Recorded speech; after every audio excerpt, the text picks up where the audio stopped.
This is a reading from the book Divine Adjustment by Henry Thomas Hamblin. The chapter is entitled, On Resisting the Temptation to Fear. The life of the true man is a life of mastery, not of mastery over others, but of mastery over self, and all its weaknesses and indulgences, and over fear. He who overcomes himself and his fears becomes a master of life and all its experiences. Nowadays we are told, in the popular press, not to worry, by which is meant that we should dismiss the cause of our worry from our mind, and that we should go to see a funny play instead, or do or see something that would cheer us up.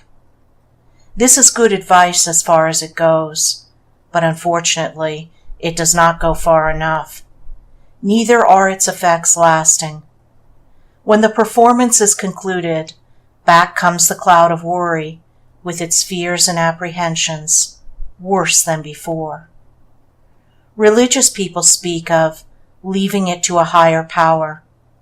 This is not much better than the advice given in the popular press, because although it acknowledges a higher power than that of the world, it yet uses the term only as a kind of anesthetic. It does not master the trouble, but merely causes one to sink down into a state of coma, allowing things to drift. Only too often it is simply a mere hoping for the best. People who give or follow such advice are not masters, but are simply slaves of those influences and experiences which overwhelm man if he does not overcome them and rise above them. But the overcoming of fear is something more than not worrying. Merely dismissing a thing from the mind for a time is not mastering it. It is not the act of a hero, but of a coward. It is merely putting off the evil day. Later on the trouble has to be met, and by that time it may have assumed giant dimensions. The more we shrink from a trouble, and the more we try to run away from it, the worse it appears to be. Fear becomes our master, if we accept it. The only wise thing to do is to meet it now and destroy it, while it is yet young and small, before it grows into a domineering and destroying giant. Nowadays it is known that we are subjects of suggestion. We are not tempted by an individual with horns and tail, but by suggestion. It is known also that the suggestion that we accept becomes part of our life. Fear is suggestion of evil. If we accept it, evil becomes part of our life. But if we destroy the fear, evil cannot enter our life. When fear has been cast out, we find that the thing of which we were afraid either never reaches us or turns out to be a blessing. The great thing to be overcome is fear, because fear hath torment. And not only so, it is the cause of disease and ill health, and of failure, unhappiness, and a host of negative ills. Fear cannot be overcome by running away from the thing or experience of which we are afraid or which we dislike. Suggestion of evil which strikes fear in our heart cannot be destroyed by refusing to meet its challenge and going to an entertainment instead. Fear must be faced. It must be met, challenged, and overcome. When this is accomplished, we generally find that there is no substance behind the fear. But even if this is not so, we find that the experience is not as bad as we expected, and that the power is given to us to pass through it creditably. I want to emphasize the point that if fear is killed and suggestion defeated, so that they find no lodging places in our mind, the thing that we fear does not materialize. If we overcome our fear, the thing of which we are afraid is overcome also. The event may come, but not the fearful thing that we feared. Thus what we have to do is to become perfectly fearless about the thing or threatened experience that causes the fear. Here let me digress a little in order to point out two errors into which we are all liable to fall. First, the use of thought control in the wrong way, or of a false right thinking, which of course is not right thinking at all. We may think we are controlling our thoughts and practicing right thinking by avoiding all thoughts of difficulty, disharmony, unpleasant duty, or event that we know must be met in the near future. This is insidious evil, more destructive to character than the habit of worrying. This mental cowardice is an evil that feeds and flourishes on itself. It saps the will, undermines the character, and reduces one to impotency. The more we practice it, the weaker we become, and the less able to carry on the battle of life. If we dodge the issue in this way in our thoughts, then it becomes impossible for us to meet life with resolution, impossible to make firm and wise decisions, impossible for us to stand firm when the great moral crisis of life sweeps down upon us. Every thought of evil that challenges us, every thought of difficult duties that have yet to be met, every reminder of unpleasant experiences lying in store, must not be dodged but must be met, challenged, and overcome through a mental use of the will and through a recognition and affirmation of the power of God and the reality of truth. This must be done firmly until we overcome in our mind the difficulties that we are tempted to dodge, and we have a consciousness of victory. Inward victory is necessary first, after which an outward overcoming becomes possible. If we continually gain the victory, mentally, over our difficulties and the things we dread, we become stable in mind, firm in will, wise in choice, and generally balanced and poised. The second error into which we are liable to fall is to fight against the experience which we dread, instead of becoming unafraid towards it.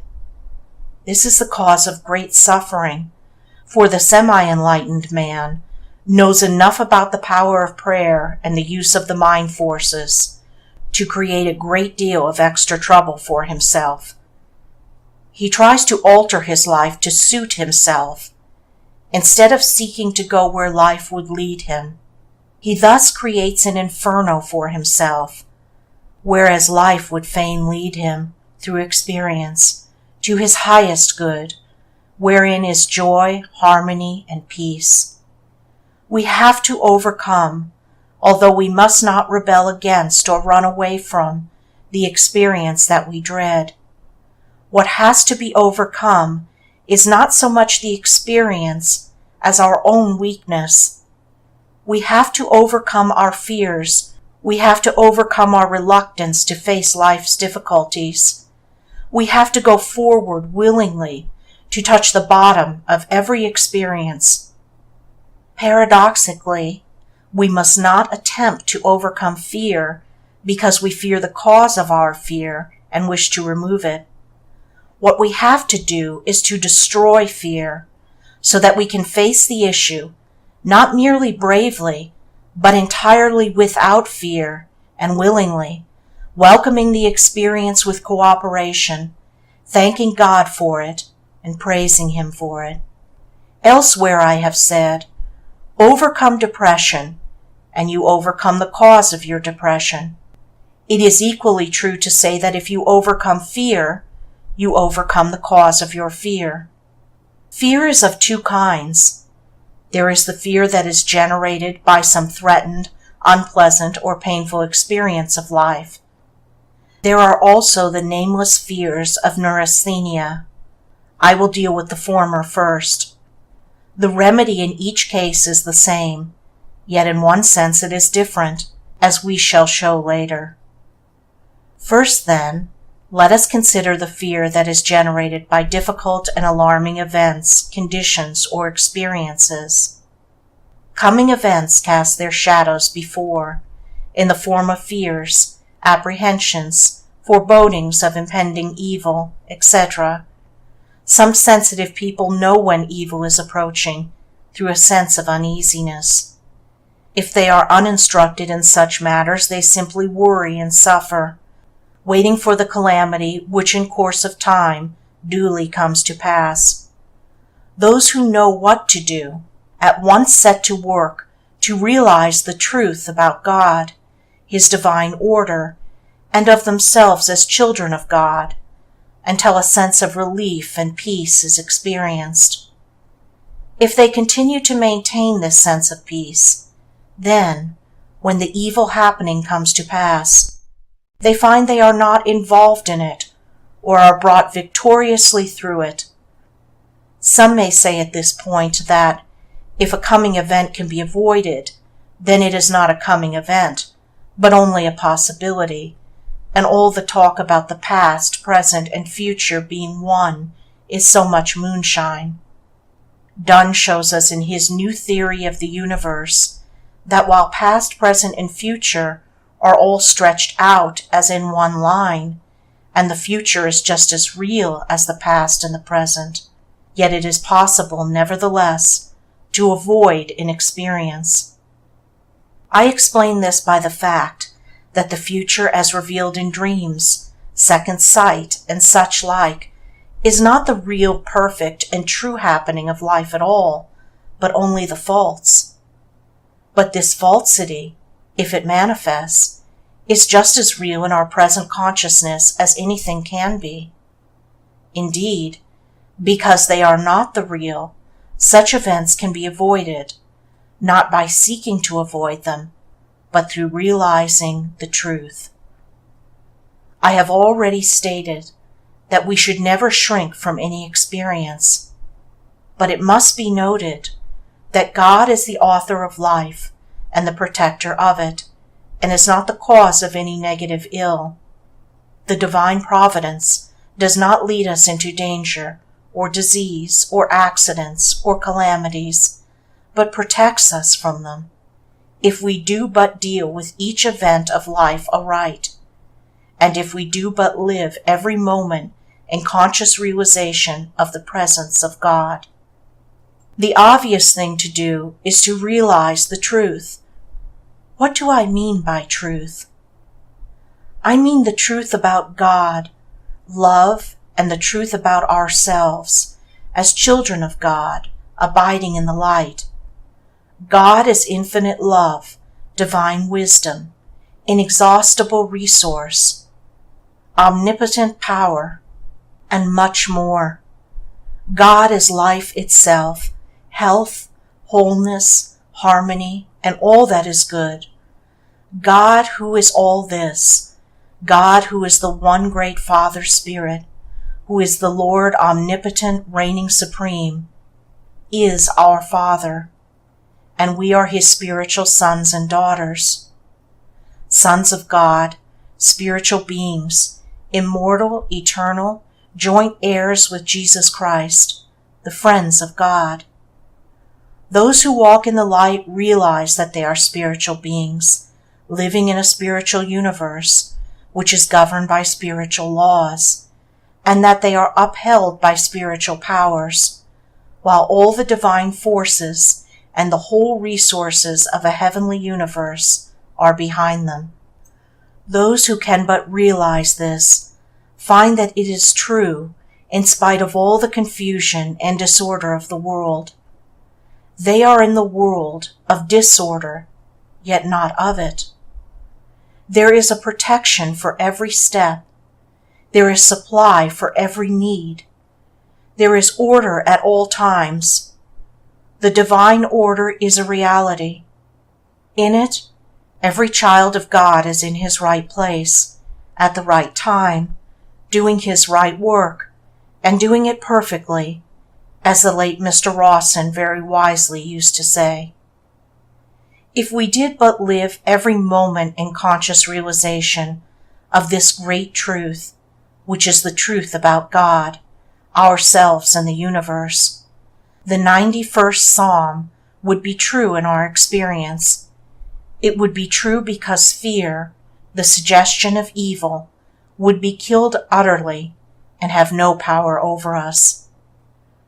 I can believe literally in the story of Daniel in the lion's den. He, being a man of God, and one who had ventured his all and done great things for God, was delivered entirely from all fear. Because of this, no animal could touch him.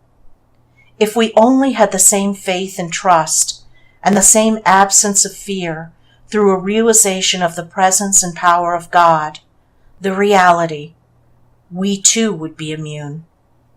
Many of our readers are passing through experiences just as alarming, and probably more wearing and disintegrating. Long struggles with misfortune, long drawn-out illnesses of loved ones, unemployment, misunderstanding by others, misrepresentations, and other troubles. These they think may be harder to endure than the sharp and sudden experience of Daniel. But the remedy is the same, and that is God, to throw oneself utterly and completely upon God, so that fear is utterly routed. The power of God is always available, and when it acts, it always restores harmony. In the case of sickness, health. In the case of disorder of life in any form, order and peace. God is not a God of disease, sickness, and disorder, but of health, wholeness, harmony, and order. The troubles, disorders, and disasters of life fill us with fear. We must look upon them as temptations. All these suggestions of impending evil are temptations. Our duty is to overcome them, to resist them, to send them about their business. If we kill the fear by finding God and taking our stand in eternal truth, then the temptation is overcome and we are delivered. Let me emphasize once more the important point that fear must be overcome. Thoughts of fear or suggestions of evil must not be dodged, for then they enter the subconscious to bring forth fruit after their kind in the outer life. They must be overcome by truth, for no evil can stand against it. If one of our near relatives has died of an insidious disease, the fear thought will come to us that we too will fall a victim to it. We must not, on the one hand, accept this suggestion, nor, on the other hand, lightly dismiss it or dodge it, hoping for the best, but fearing the worst. What we must do is to meet the thought or suggestion boldly, bring it into the light of truth, and let the light dissolve it away.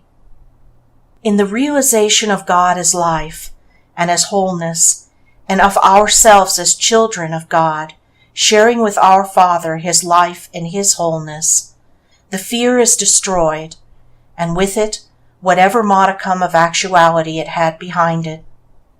Every other form of fear can be killed in the same way, and must be killed, if we are to live lives of victory and overcoming. We should never retire to rest without destroying all of our fears. Now a word or two about the nameless fears of neurasthenia in its various forms. Fear is not the cause of neurasthenia, but a product of it. Yet in spite of this, the cure of this disease is accomplished almost entirely by overcoming the fear. In other words, overcome your fear and you overcome your neurasthenia. Neurasthenics suffer from a lack of the power of concentration, of application, and also from nameless fears. The cause is one and the cure is one. No one can cure a neurasthenic. He has to work out his own salvation. This is not the time or place to discuss the cause or causes of neurasthenia, Sufficient for our purpose is the fact that by the overcoming of his fears, the neurasthenic can win his way back to health and happiness. But how can he overcome his fears? His life is full of fears. He is subjected to waves of fear which dominate him. They sweep down upon him at intervals and overwhelm him. How can he overcome? He can overcome by taking his stand in truth. A spiritually awakened person has a great advantage over one who is not awakened. The latter can only follow his nerve specialist's advice, to deny his fears, and to affirm that he is strong and unafraid. This is very much like trying to lift oneself by one's own belt, but it is the best that can be done in the circumstances. With one who knows he is a child of God, it is very different. Here let me digress once more. Some may say, "But how can I know that I am a child of God, or that I am spiritually awakened?" The answer is that if you have any love of spiritual and heavenly things at all, and even if you have but a small measure of understanding of spiritual things, you may know that the Spirit of God is in you, and not only in you, but coming into expression through you, thus galvanizing you into life, the real life. No one can love or understand spiritual things at all, except the Spirit be in him, for the spiritual things can only be spiritually discerned. I said a moment ago that the neurasthenic can overcome his fears by taking his stand in truth. It is a great day when he realizes the truth of the words, "Within you is the power." When once a man awakens to this truth, he is a changed being. He knows that the power within him is not the power of his usual selfhood, but the power of the infinite. In his battle and struggle towards liberty and sanity, he has to distinguish at all times the difference between the power of his finite self and the power of the infinite that is within him. If he relies on the power of the self, he falls. If he relies on the power of the infinite, he overcomes. "I can do all things," said Paul, "through Christ which strengthens me." And again, "Yet not I, but Christ." This expresses perfectly what I want to convey. All things are possible through the infinite power, the power of the eternal Logos within us. The Word was made flesh and dwelt among us.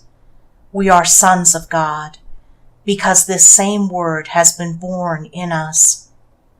Now, as a child of the kingdom, as one in whom dwells the infinite life and power of the universe, the sufferer must refuse to accept the fear thoughts that attack him, or the suggestions of evil that assail him. He must look upon all such suggestions as temptations to sin. To doubt the power within us is to sin, for this power is God. He can say, "I am a child of God. Within me is the whole power of the universe. I go forward with joy, willingly to meet every experience, knowing that I shall find God in it and divine love behind it. Whatever the experience may be, it can lead me only to my highest good. I welcome it and thank God for it. The divine power within laughs at my fears.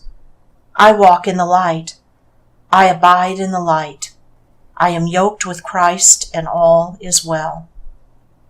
Be yoked with me, walk in union with me, and ye shall find rest to your souls.